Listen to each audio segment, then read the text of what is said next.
7. Signs your neighbor isn't just nosy, based on Stoic wisdom. Imagine this. You're sitting at home, minding your own business, feeling the peace of your sanctuary. Then you notice it. The subtle glances from the window, the constant, just a bit too friendly conversations, and the questions that cross the line from polite curiosity to a full-on interrogation. Suddenly, your quiet space feels a little less yours, doesn't it? We've all been there. That one neighbor who seems to know a little too much about your life, a little too quickly. Their questions go beyond mere small talk. Their actions feel invasive, almost as if your privacy is a concept they don't quite respect. The worst part is, you're left wondering, are they really just being nosy, or is there something else going on here? You know that feeling when you can't quite put your finger on it, but something about the interaction just doesn't sit right. What if I told you that the way you're feeling could be a sign of something deeper, something that goes beyond just a nosy neighbor? What if these actions, these behaviors, are giving you an opportunity to practice Stoic wisdom and turn discomfort into personal growth? In a world that constantly pushes us to react to the behavior of others, there's a powerful practice waiting for you. It's called Stoicism, a philosophy that teaches us how to focus on what we can control, ourselves. Instead of getting frustrated, upset, or defensive when your neighbor crosses a boundary, you could step back and ask yourself, how can I take control of my response? How can I learn from this situation and apply Stoic wisdom to become a stronger, more centered version of myself? Stoics like Marcus Aurelius, Epictetus, and Seneca spent their lives teaching us how to live a life of virtue, how to remain calm in the face of chaos, and how to rise above the petty annoyances that come with the world around us. Stoicism isn't about ignoring life's challenges or pretending they don't exist. It's about facing them head-on with clarity, emotional resilience, and the inner strength to maintain your peace regardless of what's happening externally. And today, that's exactly what we're going to dive into. When you're confronted with a neighbor who seems more interested in your business than you'd like, you might feel a mix of irritation, anxiety, or even resentment. That's normal. But those feelings, they're not your enemy. In fact, they're the starting point for something much bigger. In this video, we're going to break down 7 signs your neighbor isn't just nosy, and how each of these signs can be used as a tool for self-growth. Each sign offers a lesson. Each moment when you feel invaded, you're being presented with an opportunity. The question is, will you allow yourself to get caught up in the drama of the situation, or will you use it as a chance to practice the Stoic art of responding with wisdom, patience, and composure? As we go through these signs, I want you to keep one thing in mind. You are not a victim of your circumstances. You are a master of your response. What happens to you is often beyond your control, but how you react to what happens, that's entirely within your power. By the end of this video, you'll have a clearer understanding of the behaviors to look out for and how to navigate them with grace and strength. You'll be equipped not only to handle a nosy neighbor, but also to transform that discomfort into a stepping stone on your path toward greater wisdom and peace. So, let's get started on this journey. Let's explore these 7 signs, and more importantly, let's dive into the Stoic mindset that will allow us to rise above any situation and keep our peace intact. Part 1. The Over-Eager Observer. Recognizing passive-aggressive behavior. Have you ever had that feeling where you can't shake the sense that someone's always watching you, even when they're not directly in your line of sight? Maybe it's that neighbor who always seems to pop up just as you're pulling into your driveway, or the one who makes it a point to comment on things you've never told them about, like your recent weekend plans or your new furniture. It's as though they've been quietly observing, just waiting for the right moment to make their presence known. At first, it might seem harmless, a friendly curiosity perhaps, but then you start noticing a pattern. They don't just observe, they comment. They know what you've been doing, and it's not because you've shared any of it. You didn't invite them into your life, yet they seem to have an uncanny ability to track your every move. This isn't just nosiness, it's passive-aggressive behavior. It's an attempt to involve themselves in your life under the guise of being friendly or being interested. But deep down, you know something isn't quite right. It feels intrusive. It feels like they're crossing boundaries without ever saying a word to make it obvious. So, what's the Stoic lesson here? The Stoics taught us that our minds are our own. No one can force us to think or feel a certain way. We control how we interpret external events. When you feel that someone is always watching or commenting on your life, ask yourself, why does this bother me? Is it because you're letting this person's actions dictate how you feel? Or is it because you're not setting clear boundaries and allowing them to overstep without consequence? Marcus Aurelius, in his Meditations, reminds us what upsets people is not things themselves, but their judgments about these things. The actions of your neighbor, whether it's watching you too closely or making unwelcome comments, are not inherently upsetting. It's your judgment about those actions that creates distress. The challenge here is to practice emotional detachment. Instead of reacting with annoyance or discomfort, recognize that their behavior says more about them than it does about you. This is your opportunity to build resilience. You can choose to stay calm, even if their behavior is irritating. You can choose not to take their actions personally. Their eyes on you, their words, their passive-aggressive behavior, they don't have the power to disturb your peace unless you allow it. This is about reclaiming your space, your mental peace, and your emotional control. Remember, the Stoics weren't about repressing emotions. They were about understanding and mastering them. So the next time you notice your neighbor observing you a little too closely, use it as a reminder to pause and examine how you're reacting. Reaffirm your commitment to keeping your thoughts and emotions within your control, no matter what happens around you. Part 2. The over-communicator. They always want to talk about your life. Now, let's talk about the neighbor who just can't seem to let a conversation pass without probing into your personal affairs. They're the ones who, whenever they see you, immediately have something to say about your life. It's always a question, a comment, or an observation about what you're doing, where you're going, or who you're spending time with. At first, it might feel like casual small talk, but after a while, it becomes apparent that they're pushing you to reveal more than you're comfortable with. Perhaps it starts innocently enough. Oh, I noticed you've been going to the gym a lot lately. What's your workout routine? Or maybe, it looks like you're having a few friends over this weekend. Any special occasion?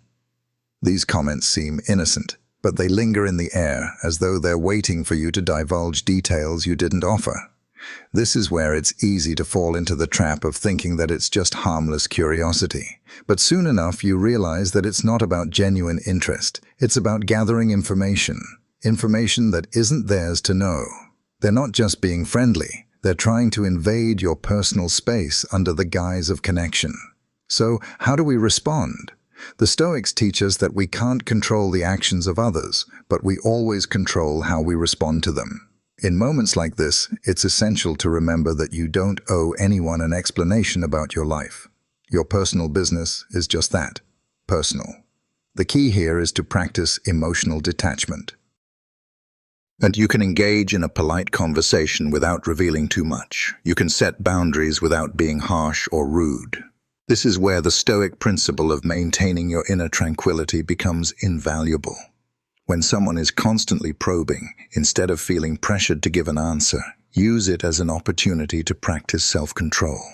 Remember, Marcus Aurelius said, "The happiness of your life depends upon the quality of your thoughts." If your thoughts are consumed by irritation or frustration over your neighbor's constant probing, you're giving away your peace. You're letting their behavior dictate how you feel, and that's exactly what the Stoics warned us against. Instead, treat this situation as a chance to practice patience and emotional discipline. You don't have to give in to the pressure to over-communicate. You can politely steer the conversation back to neutral ground, and if you need to, set a firm but kind boundary. This is your life, and no one has the right to pry into it unless you invite them to. In the end, the lesson here is simple. You're in control of your responses. It's up to you whether you engage or deflect. By choosing not to let your neighbor's questions dictate your emotional state, you're practicing the Stoic art of focusing on what you can control, your peace of mind and your boundaries. As we move forward into the next signs, remember that each situation like this is an opportunity. Every action of others that disturbs you is an invitation to deepen your practice of Stoicism, to refine your ability to stay calm, clear, and unshaken in the face of external disturbances. You are in control. The way you respond to these situations is your power. Part 3. The Overstepper. Invading personal boundaries. Have you ever had a neighbor who doesn't seem to understand the concept of personal space? They don't just greet you on the porch or wave across the yard. They're the ones who cross the line, both physically and emotionally. They'll show up unannounced at your door, drop by when you're busy or in the middle of something important, or linger a little too long when you're trying to enjoy your solitude. It starts to feel less like a friendly neighbor and more like someone encroaching on your life. It's not just that they're present, it's that their presence doesn't feel voluntary, and they act as though your time, energy, and attention should be freely available to them, no matter the circumstances. You might think, it's just one more visit, I can handle this. But what happens when it becomes a pattern? It becomes exhausting. You begin to feel like you're losing control over your own space. Your sanctuary, the place where you go to recharge, reflect, and be yourself, now feels compromised. And with each instance, your frustration builds. This is where Stoic wisdom becomes incredibly powerful. The Stoics teach us that while we cannot always control the actions of others, we can certainly control how we respond to them. So how do we respond to someone constantly overstepping their boundaries? The first step is to recognize that the power lies with you. You have the ability to establish your personal space and to protect it without guilt or apology. Epictetus once said, "We are not disturbed by things, but by the views we take of them." What does this mean when it comes to a neighbor who continually invades your space? It means that you have the power to choose your interpretation of their actions. You don't have to view it as a personal attack, nor do you need to become angry or resentful. Instead, choose to see it as a chance to exercise self-discipline. The next time your neighbor invades your boundaries, remind yourself that it's not their behavior that's upsetting you. It's how you're allowing their actions to disturb your inner peace. Do you feel the need to react aggressively, or can you calmly assert your boundaries and politely ask for space? You can make it clear without being rude that you need time for yourself and that you expect those boundaries to be respected. By practicing Stoic detachment, you avoid getting caught up in frustration and instead approach the situation with equanimity. The key here is to realize that you don't owe anyone your energy, your time, or your space unless you choose to give it. The Stoics understood the importance of boundaries, both in relationships and within oneself. And the more you practice this principle, the stronger your inner peace becomes. Part 4. The Complainer. Nothing ever seems good enough. There's a certain type of neighbor who seems to never be satisfied. No matter what you do, it's always wrong. Maybe it's the way you mow your lawn. Perhaps it's the car you drive or the way you decorate your porch. They constantly find fault in things that seem perfectly fine to you. It doesn't matter what changes you make. They always have something to criticize, something to complain about, something that's never quite good enough for them. It can be draining, can't it? To constantly feel like you're under scrutiny, to feel like no matter what you do, it's never enough for someone else. These kinds of people can wear you down, subtly convincing you that something's wrong with you, your choices, or your life. And that's exactly what the Stoics warned against. The Stoics knew that the world would always present challenges and that others would, at times, criticize us or complain about our actions. But they also understood the importance of not letting these opinions dictate our emotional well-being. In fact, Marcus Aurelius reminded us, the happiness of your life depends upon the quality of your thoughts. So, when you encounter someone who constantly finds fault with what you do, take a moment to pause and reflect on what their criticism means. Is it an opportunity to grow, or is it a chance to practice detachment and not take their words personally? When your neighbor complains, rather than reacting defensively or feeling hurt, you can choose to evaluate their criticism with objectivity. Does it hold any truth? Is there room for improvement in what you're doing? Or is it simply a reflection of their dissatisfaction with their own life? Often those who complain the most are projecting their inner discontent onto others. By recognizing this, you can free yourself from the need to defend your actions or seek their approval. The Stoics taught that the only opinions that truly matter are the ones we form for ourselves. When we base our sense of self-worth on the judgments of others, we give away our power. But when we focus on our own virtues and decisions, we reclaim control. You do not need to change who you are to please someone else, and you don't have to internalize their negativity. The next time your neighbor criticizes something about your life, don't fall into the trap of self-doubt or frustration.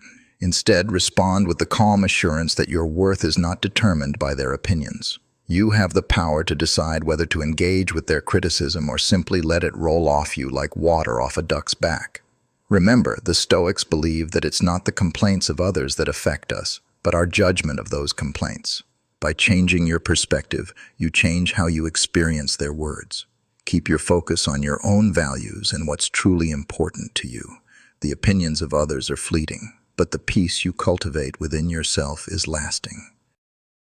As we move forward, know that each of these experiences with your neighbors, whether it's their passive-aggressive behavior, constant probing, boundary crossing, or endless complaints, is an opportunity to practice Stoic wisdom. With each interaction, you're learning to respond with greater clarity, calm, and control. You have the power to shape your response to these challenges, turning them into moments of growth instead of sources of frustration. Part 5. The emotional drainer. They feed off your energy. We all have that one neighbor who seems to suck the energy right out of you. The one who, every time you interact with them, leaves you feeling mentally and emotionally drained. They talk endlessly about their problems, their hardships, their struggles. And by the end of the conversation, you feel like you've just been on an emotional roller coaster with no real resolution or peace. At first, you might listen out of kindness, trying to be supportive and offering a sympathetic ear. But over time, you start to notice a pattern. No matter how much you give, it's never enough. It's as if they're feeding off your energy, leaving you with less of your own. Their issues become your issues, their worries become your worries, and it feels as though you're carrying the weight of their world on your shoulders. This is a classic case of the emotional drainer. These individuals thrive on attention, on drawing others into their emotional turmoil, but they rarely reciprocate the energy or effort they take from you. It's exhausting, and the worst part is, they don't even realize the toll they're taking on you. So, how do we respond? The Stoics offer us a powerful framework for handling this type of situation. One of the central tenets of Stoicism is the idea of self-sufficiency, learning to rely on your own inner resources rather than being overly dependent on others for emotional support. The Stoics taught us that we can't control what other people do, but we can control how much we allow them to take from us. In these situations, it's crucial to set healthy boundaries, not out of selfishness, but out of respect for your own well-being. When your neighbor constantly drains your energy, you have the right to protect your peace. And the Stoic approach is simple. Don't feel guilty for choosing not to engage with negativity. Seneca, a Stoic philosopher, once wrote, "If a man knows not to whom he should listen, he will listen to anyone." The key here is to recognize that while you may empathize with your neighbor's struggles, you don't have to absorb their emotions as your own. You can choose to offer support without being pulled into their emotional whirlwind. This is where emotional detachment comes in, not in the sense of being cold or indifferent, but in the sense of protecting your own emotional reserves. The next time you feel yourself being drained by their conversation, pause and assess.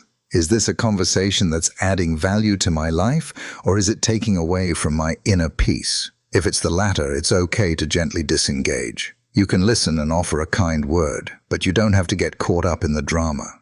It's important to remember that your peace is precious and that you have the right to preserve it. By practicing the Stoic art of emotional detachment, you can stay present without losing yourself in their struggles. It's about creating space for your own mental and emotional health while still being compassionate and empathetic. You don't have to be everyone's emotional caretaker. The Stoics knew that we can only offer our best selves to the world when we first take care of ourselves. So honor your own energy and learn to say no when it's necessary. Part 6. The Judger. They always have opinions about your choices. Let's move on to a neighbor who always seems to have something to say about your decisions. Maybe it's your career path, your hobbies, your relationships, or even the way you spend your free time. They always have a comment, an unsolicited piece of advice, or an opinion about what you're doing, even when you never asked for it. No matter what choice you make, it's never quite right in their eyes. It can be frustrating, can't it? To feel like someone is constantly judging your life, offering their 2 cents about things that have nothing to do with them. And the worst part, these judgments can often feel like a personal attack, as though your decisions aren't just being criticized, they're being invalidated. But here's the thing, their opinions don't matter. In the Stoic worldview, we're taught that we cannot control the opinions of others, but we do control how we respond to them. The judgments of others, no matter how pointed or harsh, should not have the power to influence our decisions unless we choose to let them. In fact, Marcus Aurelius, the Stoic emperor, often reminded himself that other people's opinions were outside of his control. In his Meditations he wrote, "How much time he gains who does not look to see what his neighbor says, or does, or thinks." The Stoics believed that one of the most powerful ways to achieve inner peace is to stop seeking validation from others and instead turn inward for approval. So, when your neighbor comments on your choices, recognize that it's not their judgment that should shape your actions, it's your own values. What do you think about the decision you're making? What feels right to you? That is the only judgment that truly matters. The Stoics were not about pleasing everyone or seeking approval from the masses. Instead, they focused on living in accordance with virtue, guided by reason and wisdom, and staying true to their own sense of purpose. Next time your neighbor offers unsolicited advice or criticism, take a step back. Remind yourself, you are the master of your choices. You don't need their approval to justify your actions. You have the power to decide what is best for you, based on your own values, not on the judgments of others. It's important to remember that their opinions are just that. Opinions. They are not facts. They don't hold any greater truth than what you believe to be right for you. Instead of engaging in a battle of wills or justifying your choices, practice calm acceptance of your own path. When you stop allowing the judgments of others to disturb your peace, you begin to live a life that is truly your own, not one dictated by the expectations or criticisms of others. As we continue on this journey, remember that each of these signs, whether it's the emotional drainer or the judgmental neighbor, offers you a unique opportunity for growth. They are not obstacles. They are invitations to practice the Stoic principles of emotional detachment, self-sufficiency, and inner peace. By responding with wisdom, patience, and resilience, you transform these challenges into stepping stones for your personal development. You are not defined by the opinions or actions of others. You are defined by how you choose to respond to them. Part 7. The Disguised Supporter. They pretend to help but have their own agenda. Perhaps the most insidious type of neighbor is the one who presents themselves as a supporter, always offering to help and seemingly being there when you need them. They'll offer to look after your pets, lend you tools, or assist with a task, all under the guise of goodwill. At first, you might feel grateful for their offers, thinking you found someone reliable to lean on. But after a while, you start to notice something unsettling. Their assistance always seems to come with strings attached. There's always a catch, a hidden agenda behind their help. They might help you out, only to subtly remind you of it later, perhaps when they want a favor in return. They might offer support, but it often feels like they're asking for something more than just a simple exchange of favors. It's not about genuine kindness. It's about leverage, control, or gaining access to something they want from you, whether it's information, influence, or something else entirely. This kind of neighbor can be particularly difficult to navigate because they disguise their ulterior motives so well. You don't want to appear ungrateful or suspicious, but at the same time, you can't shake the feeling that there's more going on beneath the surface. What do we do in this situation? Yes, again, we turn to Stoic wisdom.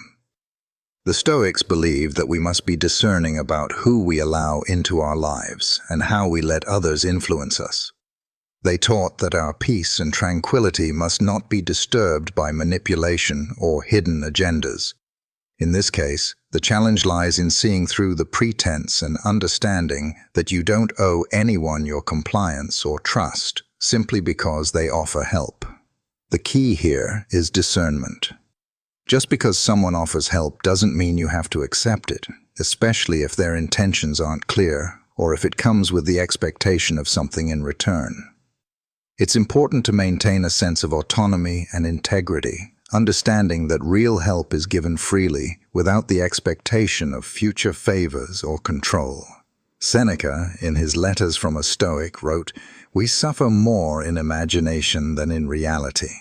When it comes to a disguised supporter, don't allow yourself to get tangled in imagined obligations or guilt.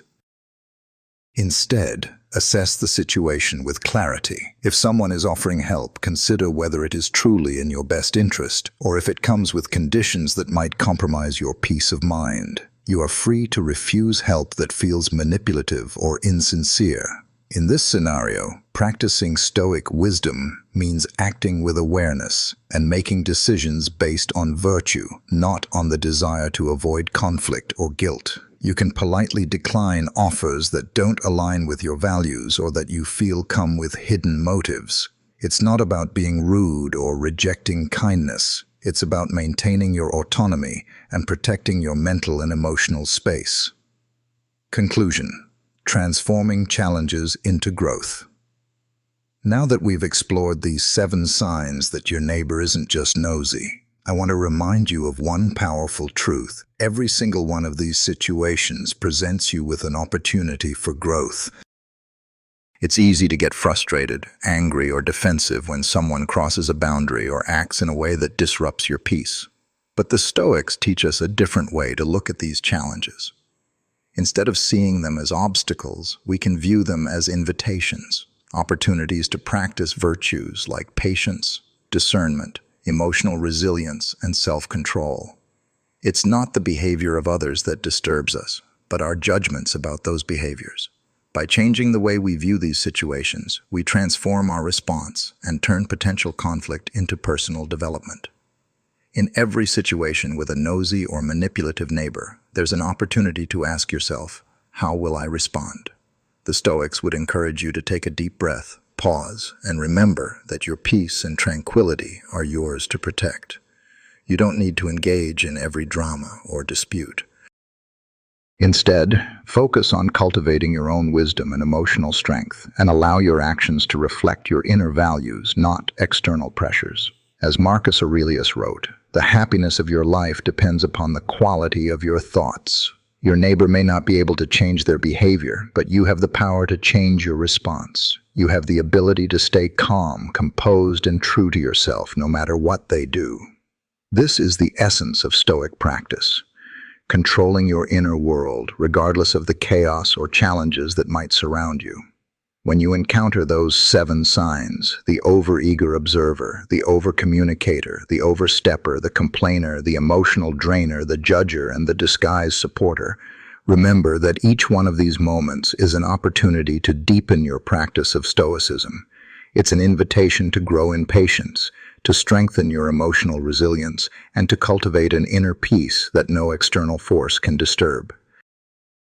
You don't have to allow others to dictate your peace or your happiness. You have the power to choose your response. By applying Stoic wisdom, you can transform each of these interactions into a chance for growth, building your character, and preserving your tranquility no matter what your neighbor does. So, the next time you're confronted with a difficult neighbor or an uncomfortable situation, take a moment to reflect. How will I respond? Will you allow their actions to disturb your peace, or will you rise above, responding with wisdom, strength, and grace? The choice is yours, and with Stoicism as your guide, you can face any challenge with a calm mind and a steady heart.